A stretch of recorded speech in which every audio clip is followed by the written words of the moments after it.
할렐루야. 2026년 새해 첫 주일 예배로 모이신 우리 존경하는 외북교회 성도님들 삶과 가정과 또 섬기시는 직장 위에 하나님 도우시는 손길이 늘 충만하기를, 그래서 한 해를 열심 있는 마음으로 또 소망 있는 마음으로 살아가시는 우리 성도님들 다 되시길 예수님 이름으로 축원합니다. 본교회 2026년 교회 표어가 있습니다. 앞에 현수막을 보시면은 뭐라고 써 있었죠? 기도할 수 있는 것이 은혜입니다. 올해 표어입니다. 우리 다시 한번 읽어볼까요? 기도할 수 있는 것이 은혜입니다. 아멘. 2026년 한 해는 다시금 이 기도의 소중함과 의미를 깨닫고 기도를 통해서 크신 은혜를 누리는 그러한 한 해가 되기를 저도 열심히 옆에서 돕도록 하겠습니다. 제가 교회에 부임하면서 궁금한 것들이 몇 가지가 있었는데 그 중에 하나가 뭐였냐면요. 보통 이제 이 교회마다 좀 달라요. 이 목회자들이 이제 기도하는 자리가 다 있어요. 그래서 뭐 새벽 기도회나 뭐 금요 철야 기도를 마치면은 목회자들이 남아서 기도하는 자리가 맨 앞좌석인 교회도 있고, 혹은 뭐 저쪽 강대상에 놓여져 있는 뭐 의자 쪽에 가서 기도하는 경우도 있고, 뭐 이렇게 교회마다 좀 다릅니다. 그래서 저도 이제 부임하고 첫 새벽 기도회를 나와야 되는데 궁금했어요. 우리 교회는 어디서 기도할까? 목회자들이 어디서 기도할까? 궁금증을 가지고 나와 보니까, 여러분 새벽 기도를 마치고 목회자가 기도하는 자리가 어디인지 아십니까? 제 바로 뒤입니다. 여기 뒤에 이 강대상 뒤쪽에 방석이 딱 하나가 이렇게 깔려 있더라고요. 제가 그걸 보면서 여기가 내가 기도할 자리구나. 그걸 생각하면서 무슨 이 마음의 감동을 주셨냐면은, 이건 뭐 제 개인적인 그 감동의 표현이니까 오해는 하지 마십시오. 그 방석을 보자마자 무슨 생각을 하게 되었냐면, 여기가 내가 죽어야 될 자리구나. 날 죽여야 하는 자리가 여기구나. 권 목사야, 네가 죽어야 될 자리가 여기다. 이런 마음의 감동을 주셨습니다. 여러분, 우리가 나를 죽인다는 것은 늘 언제나 아프고 쓰라리고 고통스럽습니다. 근데 그깟게 대수입니까? 예수님은 날 위해서 죽으셨는데요. 내가 진짜로 죽는 게 아니잖아요. 내 자아를, 내 고집을 내려놓는 게 사실 별거 아니에요. 근데 그게 참 쉽지는 않습니다. 그래서 오늘 고린도후서 말씀을 보시면 사도 바울께서 이런 말씀을 하세요. 자신이 영적으로 너무 충만해서 여러 계시와 은사를 받았으나 하나님께서 바울로 하여금 그러한 영적 교만에 빠지지 않게 하시려고 무엇을 주십니까? 우리 7절 말씀 다시 한번 읽어볼까요? 7절 말씀. 여러 계시를 받은 것이 지극히 크므로 너무 자만하지 않게 하시려고 내 육체의 가시 곧 사탄의 사자를 주셨으니 이는 나를 쳐서 너무 자만하지 않게 하려 하심이라. 아멘. 육체의 가시를 주십니다. 이 가시를 헬라어로 이 스콜롭스라고 합니다. 스콜롭스. 그러니까 땅에 박는 뭐 말뚝, 가시, 뭐 좀 고통스러운 것, 나를 껄끄럽게 하는 것, 뭐 그런 것을 의미합니다. 바울에게는 그를 계속해서 껄끄럽게 하고 이 괴롭히는 어떤 육체적인 질병이 있었던 거예요. 그걸 뭐 학자들은 간질이라고도 좀 생각을 하기도 해요. 그래서 바울이 가만히 있지 않아요. 어떻게 합니까? 하나님께 간구해요. 하나님, 이 질병을, 이 육체의 가시를 주님 좀 빼주십시오. 이런 말씀을 하죠. 그래서 8절에 보시면은 몇 번을 간구했다고 하죠. 바울이 3번을 간구했다. 이 말이 딱 뭐 3번만 간구했다라는 말은 아닐 거예요. 여러 번 하나님 앞에 나아가서 간절한 마음으로 기도했겠죠. 근데 결과는 어떻습니까? 바울에게 하나님께서 뭐라고 하세요? 네 은혜가 너에게 족하다. 이 말인즉슨 네가 받을 은총이 충분하다. 이런 얘기예요. 여러분 그럼 잘 생각해 보세요. 하나님께서 바울의 기도에 응답하신 겁니까? 예? 응답하신 거예요? 응답하지 않으신 거예요? 바꿔서 말하면 하나님께서 바울의 기도대로 들어주셨어요? 들어주시지 않으셨어요? 들어주시지 않으셨어요. 결과만 놓고 보면 바울의 간구대로 그 기도대로 하나님께서 응답하지 않으셨습니다.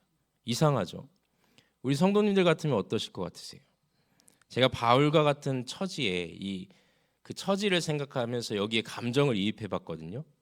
막 속이 부글부글 끓습니다. 아니 내가 이 고생을 하는 게 누구 때문입니까? 주님 때문 아닙니까? 그런데 그 사역의 걸림돌이 되는 이 육체의 가시 빼주는 게 하나님 그렇게 어려우십니까? 이런 마음이 들죠. 더군다나 이 본문의 바로 직전 이 11장 말씀을 보면요, 바울께서 본인이 겪고 있는 이 어려움에 대해서 열거를 해요. 그 내용을 보면 유대 사람에게 40에서 하나를 뺀 매를 5번이나 맞았대요. 40에서 하나를 뺀 그 숫자가 몇 개죠? 39대죠. 왜 39대일까요? 하필이면 죽지 않을 만큼 맞은 거예요. 그 유대인들은 이 39대 이상 맞으면 사람이 죽을 수도 있다 그래서 39대까지만 때립니다. 그러니까 죽지 않을 만큼 매를 맞은 게 5번이고 또 채찍으로도 맞고 돌로도 맞고 뭐 배가 파선하여서 망망대해를 표류하기도 합니다. 전도 여행길에는 강물과 강도의 위협을 받으면서 여러 차례 죽을 뻔도 했지요. 또 수고와 고역에 시달리고 헐벗어 버리고 목마르고 추위에 떨어야 했습니다. 이것이 다 뭘 위해서 받은 고난이에요? 다 주의 복음을 전하기 위해서, 하나님의 귀한 사역을 감당하기 위해서 받은 고난이었어요. 그럼 저절로 하나님 제가 주를 위해 이렇게 많은 수고를 하는데요, 죽을 뻔한 적도 여러 번 있는데요, 제가 하나님께 뭐 부를 바랍니까? 돈을 달라고 했습니까? 제 일신의 안락과 명예를 달라고 했습니까? 그게 아니지 않습니까? 제가 주님을 위해서 더 열심히 사역하기 위해서 이 육체의 가시 빼달라고 그렇게 간절하게 바라는데 하나님 그게 그렇게 어려우십니까? 이런 마음 들지 않나요? 저 같았으면 그런 기도 매일 하나님 앞에 드렸을 것 같아요. 근데 바울은 뭐라고 말씀하시죠? 내가 그리스도를 위해 약해지는 것에 만족합니다. 내가 약해질 때, 내가 연약해질 때에 그리스도의 능력이 더욱 강하게 드러나기 때문입니다. 여러분 이 말씀이 이해가 되시나요? 은혜가 너에게 충분하다. 하나님의 응답에 순응하면서 자신의 약함을 도리어 기뻐하고 자랑합니다. 여러분 바울은 이렇듯이 육체의 가시가 떠나길 바라는 마음으로 기도했는데 하나님께서는 전혀 다른 방법으로 응답을 하세요. 근데 재밌는 것은 이 바울에게 이것이 더 큰 은혜로 다가왔다는 것입니다. 더 큰 은혜로. 그리고 이것이 신앙의 신비입니다. 신앙은요, 우리 삶의 차원을 바꿔버립니다. 삶을 바라보는 시각과 내 질병을 바라보는 관점과 이 저주와 같은 가시를 바라보는 이 마음들이 이 차원이 달라지는 거예요. 차원이. 그리고 이러한 은혜를 바울은 무엇을 통해 깨달았는가? 기도를 통해서 깨달았던 거예요. 기도를. 여러분 기도는요, 하나님께서 우리에게 주시는 은혜가 무엇인지, 기쁨이 무엇인지 그것을 확실하게 깨닫게 하는 축복의 통로임을 믿으시길 바랍니다. 그래서 올 한 해의 표어도 바울의 고백처럼 이렇게 정해 본 것입니다. 기도할 수 있는 것이 은혜입니다. 우리 다시 한번 읽어볼까요? 기도할 수 있는 것이 은혜입니다. 아멘. 2026년 한 해 동안에 이전보다 더 열심히 기도하시며 그 은혜를 다시 한번 마음에 새기시는 귀한 성도님들 되기를 바랍니다. 기도를 통해 우리가 깨달을 수 있는 구체적인 은혜가 무엇일까? 두 가지만 좀 생각을 해보려고 해요. 첫째로 이 기도라는 것은요, 하나님의 뜻을 아는 아주 중요한 열쇠가 됩니다. 그러니까 하나님의 뜻을 기도를 통해서 아는 것 자체가 우리에게 은혜가 된다는 말씀입니다. 예레미야 12장에 가서 보면 아주 재밌는 이야기가 등장을 해요. 예레미야 선지자, 우리 예레미야서를 쭉 읽어보시면요, 이 예레미야 선지자가요, 저는 어떨 때 어떻게 느껴지냐면, 야, 우리 선지자님께서는 간이 부으셨나? 굉장히 직설적이고 솔직합니다. 예레미야가 하나님 앞에 뭐라고 말씀하냐면은 12절에 이런 질문을 해요. 기도 중에 기도하면서 하나님께 이렇게 이야기를, 하나님께서 분명히 옳으신 분이심을 저는 믿습니다. 하나님께서 좋으신 분임을 제가 잘 압니다. 근데 제가 하나님께 궁금한 것이 하나 있습니다. 그러면서 예레미야 선지자께서 뭐라고 말씀하시냐면은, 하나님, 왜 이 땅 가운데 악인들이 더 잘 되는 것입니까? 예? 왜 악을 행하는 사람들이 왜 떵떵거리며 더 잘 삽니까? 왜 더 승승장구합니까? 이런 질문을 해요. 이 선지자께서 하나님께. 그러면서 뒤에 덧붙이는 말씀이 더 재밌는데 뭐라고 하냐면 하나님께서 그 악인들을 도와주시는 거 아닙니까? 예? 하나님께서 그 악인들이 이 땅 가운데 잘 살 수 있도록 뿌리를 내리게 하시고 그들에게 열매를 맺을 수 있도록 물을 주시는 분이 하나님 아니십니까? 이런 질문을 하는 것이죠. 여러분 우리가 그런 갈등 가끔씩 가질 때 있잖아요. 살아가면서 왜 저렇게 불의하게 사는 사람들이 저렇게 잘 될까? 똑같은 고민을 이 선지자께서 갖고 하나님 앞에 기도를 올려드리는 것입니다. 근데 그때 하나님께서 예레미야에게 응답을 주세요.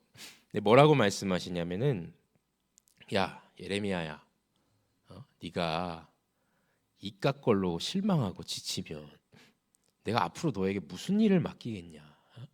네가 여기서 걸려 넘어져 버리면 앞으로 네가 넘어야 할 산들이 태산과 같이 많은데 내가 맡겨줄 일들이 고난이 그때 그 일마다 고난들이 찾아올 건데 거기에 걸려 넘어지면 어떡하냐? 이것을 이제 성경에서는 뭐라고 표현하냐면 네가 사람과의 달리기 경주에서 이렇게 지쳐버리면 말과 어떻게 달릴 것이며 평안하고 안일한 곳에서 살기만 원하면 이 요단강의 깊은 물 속에서 네가 어떻게 버틸 수 있느냐? 이렇게 이제 하나님께서 예레미야에게 응답을 주십니다. 근데 결론은 하나님께서 그 기도 중에 자신의 분명한 뜻에 대해서 예레미야에게 말씀을 해주신다는 거예요. 그게 무엇이냐? 나 주 여호와가 말하노나 이 악한 무리들을 땅에서 뿌리 뽑듯이 내가 뽑아낼 것이고 내 백성을 내가 회복시켜 줄 것이다. 이런 하나님의 뜻을 예레미야에게 알려주십니다. 여러분 잘 생각해 보세요. 예레미야는 하나님을 향한 어떤 실망감이죠, 의구심이죠, 의심이죠, 불신이죠. 이것을 가지고 하나님 앞에 나아가 솔직한 마음으로 기도합니다. 근데 하나님께서는 예레미야에게 자신의 분명한 계획과 뜻을 가지고 응답을 주세요. 여러분 이것이 중요합니다. 우리도 이러한 기도를 드릴 때가 있어요. 불평하고 원망하고 마음의 답답함을 가지고 하나님 앞에 탄원하고 이건 연약한 우리의 인간의 본성이라 어쩔 수 없습니다.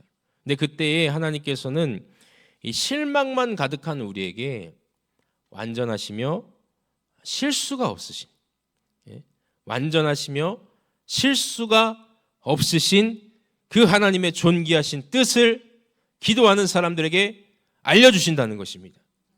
이것이 여러분들에게 큰 은혜가 될 줄 믿습니다. 여러분 바울을 보십시오. 7절 말씀 다시 한번 읽어볼까요? 7절 말씀 다시 읽어보겠습니다. 여러 계시를 받은 것이 지극히 크므로 너무 자만하지 않게 하시려고 내 육체의 가시 곧 사탄의 사다를 주셨으니 이는 나를 쳐서 너무 자만하지 않게 하려 하심이라. 여러분 바울에게 육체의 가시가 떨어지지 않은 이유에 대해서 뭐라고 설명합니까? 너무 자고하지 않게, 자만하지 않게 하려고. 그러니까 본인에게 내린 엄청난 계시와 은사들로 인해서 자만하지 않게 하려고 몸을 찌르는 가시를 주셨다는 것입니다. 그래서 앞선 고린도후서 12장 1절에서 4절 말씀에 보면요, 바울이 아주 신앙의 신비로운 체험을 해요. 그래서 그걸 3인칭 관점에서 막 설명을 합니다. 뭐 3층천이라고 하죠. 셋째 하늘까지 올라갔다가 뭔가 여러 가지 환상을 보는 그런 아주 영적인 계시와 은사를 충만히 받습니다. 바울이요. 이런 영적 계시와 은사를요 우리가 신앙 안에서 경험하면요 대다수의 사람들은요 어떻게 될까요? 의기양양해집니다. 내가 뭐라도 된 것 같아요. 하나님 앞에 뭔가 대단한 사람이 된 것 같아요. 자만해지는 거예요. 교만에 빠집니다. 여러분 사이비 이단이 괜히 생기는 게 아니에요. 영적 계시와 은사를 받았는데 그걸요 컨트롤을 못하면요 그 교주가 됩니다. 그래서 실절 말씀에 자신이 받은 계시가 지극히 크다 이런 표현을 해요. 이 지극히 크다라는 의미는 뭐 자만하게 하다 이런 의미도 되지만요 원문에 더 가까운 의미는 공중에 떠다니게 하다 이런 의미를 가지고 있어요. 그러니까 계시와 은사가 너무 커가지고 하늘을 부양하는 듯한 말 그대로 공중을 떠다니는 듯한 그런 느낌을 받았다는 거예요. 바울이. 그게 사람을 미치게 하는 것입니다. 그래서 하나님께서 자기에게 뭘 주셨다는 것이죠? 가시를 주셨다. 여러분, 공중에 떠다니는 자에게 왜 가시를 주십니까? 이 가시를요, 땅에 박는 말뚝으로도 우리가 볼 수 있어요. 즉 바울 자신이 큰 계시를 받아서 공중을 날아가는 듯한 그런 영험한 존재처럼 자기 자신을 여기지 않도록 육체의 가시, 하나님께서 큰 말뚝으로 바울을 땅에 박아놨다는 것입니다. 붕 떠다니지 않도록요. 근데 가시의 존재가 하나님의 장치였다는 그 사실에, 그 기도에 바울이요 큰 은혜를 누리고 있어요. 감격을 받습니다. 여러분, 이처럼 기도는 먼저는 하나님의 뜻을 발견하게 하고, 두 번째는 기도를 통해 하나님의 뜻을 우리가 알게 되었을 때에 그것이 우리의 영혼의 깊은 곳에 새겨져서 우리에게 누릴 수 있는 큰 은혜로 다가온다는 것입니다. 그러므로 기도의 자리를 통해서 우리 성도님들이요 무엇이 하나님의 뜻인지를 잘 분별하시면 좋겠습니다. 여러분, 저도 늘 헷갈립니다. 대체 뭐가 하나님의 뜻일까? 주님의 뜻이 뭘까? 그래서 더 기도할 수밖에 없어요. 기도할 수밖에 없습니다. 여러분, 실수가 있더라도요 충분한 기도 속에서 우리가 선택한 것이 실수가 되더라도 후회는 없습니다. 왜냐하면 저는 그런 믿음이 있거든요. 제가 충분한 기도를 가지고 무언가 일을 했는데 그것이 실수가 된다? 그래도 안심이 돼요. 왜냐하면 제가 드렸던 기도와 또 이 실수를 하나님께서 자신의 뜻에 맞게 섭리해 주시고 그것을 엮어서 하나님의 뜻을 이루어 가주시리라는 그 믿음이 있기 때문이에요. 그 믿음이. 기도하면 이 믿음이 생깁니다. 근데 기도하지 않으면 마음이 불편해요. 불안해요. 내가 기도하지 않았는데 대체 그것이 하나님의 계획하신 것과 뜻과 무슨 상관이 있을까? 이런 불안이 찾아와요. 그러므로 주님의 뜻을 구하고 그 뜻을 깨닫게 해달라는 기도가요 우리의 삶에 브레이크가 걸리면 안 됩니다. 브레이크가 걸리면 안 돼요. 늘 하나님의 뜻을 구하는 기도에 정진하시기 바랍니다. 정진하시기 바랍니다. 우리의 기도의 중심에 늘 이것이 있어야 되죠. 둘째로 기도가 은혜가 되는 것은 우리 안에 그리스도의 능력이 머물게 하는 이 길이 되어주기 때문이죠. 바울께서 오늘 9절 10절에서 말씀하시듯이 이 자신의 약함 속에서요 예수님의 능력이 더 강해지는 것을 체험합니다. 여기서 그리스도의 능력이라고 하니까 무언가 내가 기도하면 예수님께서 갖고 계신 어떤 초월적인 권세와 능력이 나의 가운데 생길 것 같은 뭐 그런 마음도 가질 수 있는데, 그리스도의 능력은, 여기서 말씀하는 그리스도의 능력은 예수님 그 자체를 의미하는 것입니다. 예수님 그 자체. 그러니까 바꿔 말하면 우리가 기도하면 그리스도께서 내 안에 머물러 계신다는 것입니다. 우리가 기도하면 우리가 그리스도를 닮아가는 인격이 된다는 것입니다. 우리가 기도하면 예수님께서 갖고 계시는 고난과 박해를 견딜 수 있는 믿음과 또 사람을 용서할 수 있는 포용력과 이 진리를 기뻐할 수 있는 담대한 믿음이 생긴다는 것입니다. 예수님처럼요. 그리스도께서 내 안에 계실 때 드러나는 이러한 영적인 능력을 우리가 누릴 수 있다는 것입니다. 여러분, 바울은 가시 때문에 약해졌을 때요 그래서 기도할 수밖에 없을 때 깨달은 거예요. 아, 주님께서 내 안에 머물고 계셨구나. 내 안에서 그리스도께서 나와 함께 하시며 나의 힘이 되어주시고 나의 연약한 부분을 새롭게 하시는 능력으로 드러나게 하시는 분이 우리 예수님이셨구나. 이걸 기도를 통해서 알 수 있었다는 것입니다. 여러분, 우리의 삶이 연약해지실 때에 기도하시기 바랍니다. 그때 여러분들 가운데 예수님께서 나를 도와주시고 내게 능력을 주시고 이 어려운 삶들을 이겨갈 수 있는 고난과 여러 가지 역경을 디딜 수 있는 이 시련을 이겨갈 수 있는 힘과 능력이 내게 있는 것이 아니라 내 안에 계신 예수님께서 나에게 허락하여 주시는 것이구나. 이것을 깨닫게 하여 주실 줄 믿습니다. 그러면 여러분, 우리가 기도해야 합니다. 기도할 때 그 하나님의 은혜를 우리가 체험할 수 있고, 기도할 때 그리스도의 능력이 우리 가운데 머물고 있음을 알아갈 수 있고, 기도할 때 우리가 받은 은혜를 잊지 아니하고 하나님께 감사할 수 있기 때문입니다. 여러분, 그러므로 기도하시기 바랍니다. 기도하시기 바랍니다. 기도하시기 바랍니다. 말씀을 정리할게요. 기도할 수 있는 것이 은혜가 되는 것은 첫째로 하나님의 은혜가 뭔지를 우리가 깨달을 수 있기 때문에, 하나님의 은혜가 뭔지를, 하나님의 은혜가 뭔지, 하나님의 뜻이 무엇인지, 하나님의 계획하심이 무엇인지, 하나님께서 나를 바라시는 그 하나님의 존귀하신 뜻이 무엇인지를 우리가 기도를 통해 알 수 있습니다. 두 번째로 기도하면 내 안에 예수님께서 계심을 깨닫습니다. 나를 도우시는 주님, 나에게 힘이 되어주시는 주님, 나의 구원자가 되어주시는 주님, 내가 이 풍파많은 세상을 살아갈 때에 나를 도와주시고 힘이 되어주시는 주님께서 내 안에 계시다는 것을 우리가 기도를 통해 알아갈 수 있습니다. 여러분, 그러므로 기도의 자리가 우리가 바라는 제목대로 뭐 응답이 있든 없든, 여러분, 기도의 응답은 우리에게 달려있지 않습니다. 기도의 응답은 하나님께 달려있는 것입니다. 그러므로 기도하실 때에 응답이 있든 없든 그건 하나님께 맡겨드리세요. 그 영역은 우리의 영역이 아닙니다. 우리는 기도할 뿐입니다. 기도를 응답하시는 분은 하나님이십니다. 거기까지 우리가 가려고 하지 마세요. 그럼 시험에 들게 되고 하나님을 의심하게 되고 기도의 능력이 더 상실되어집니다. 그저 우리는 할 수 있는 것은 기도하는 것입니다. 기도하는 것. 그 응답은 하나님께 달려 있습니다. 그러므로 우리가 늘 기도하시면서 그 자리 자체가, 기도의 자리 자체가, 응답이 있든 없든 그 기도의 자리 자체가 우리 성도님들에게 은혜의 자리가 되고 축복의 자리가 되기를 예수님 이름으로 축복합니다. 축복합니다. 기도하겠습니다.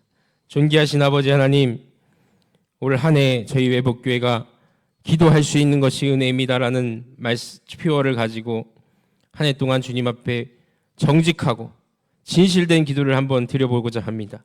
성령께서 우리의 마음을 붙잡아 주시고 우리가 연약한 마음으로 기도할 때에 우리의 기도에 중보하여 주시는 예수님께서 계시고 또 우리의 기도를 청구하여 주시는 성령께서 계시다는 이 믿음의 사실에 우리가 평안을 얻으며 우리의 기도가 더 깊어지게 하여 주시고 기도를 통하여서 은혜를 누릴 수 있는 귀하고 복된 성도의 삶을 이루어갈 수 있도록 주여 역사하여 주시옵소서. 이 모든 것들을 주님 앞에 맡겨드리며 우리 주 예수 그리스도의 이름으로 간절히 기도하옵나이다. 아멘.